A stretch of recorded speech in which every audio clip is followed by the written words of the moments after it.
In the early 20th century, researchers discovered that a high-fat, low-carbohydrate diet could help control seizures in some epilepsy patients. This state of ketosis, where the body uses ketones from fat instead of carbohydrates for energy, was found to be beneficial. Nowadays, the keto diet has gained popularity mainly for weight loss, but the scientific understanding behind it, like many other diets, is complex. Its overall health benefits and suitability for everyone remain uncertain. With this in mind, I decided to personally try the keto diet and sought the guidance of Dr. Ethan Weiss, a cardiologist at UC San Francisco and the creator of Keyto, a device that measures ketosis levels using breath analysis. Keyto looks like a vape pen, but it detects the presence of acetone, a ketone, in the breath. This device provides a simple way to measure ketosis levels and track progress on the diet.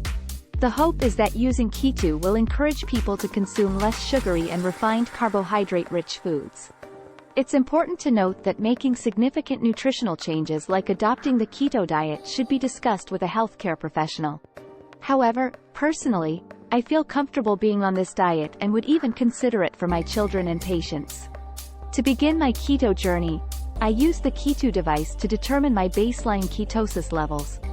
Then, I embarked on grocery shopping according to the Keyto meal plan, which involved loading up on cheese and other keto-friendly foods while avoiding starchy vegetables and high-sugar fruits. As I progressed through the diet, I experienced some challenges, such as missing chocolate and dealing with occasional fatigue, commonly known as the keto flu. However, I also noticed positive changes, including weight loss and improved energy.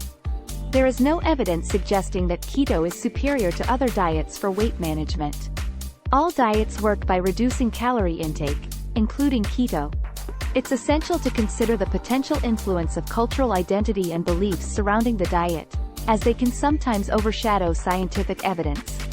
Therefore, if someone chooses to follow the keto diet and it helps them reduce their calorie intake while enjoying the lifestyle, it may be beneficial for them.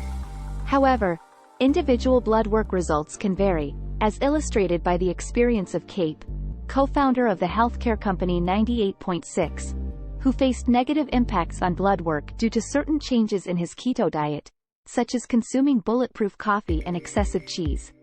In my 2-week keto diet journey, I found the Keyto device and its accompanying app to be valuable tools for monitoring and ensuring I was consuming the right foods. The strict nature of the diet made it challenging, but the positive reinforcement provided by the device's point scores motivated me to continue.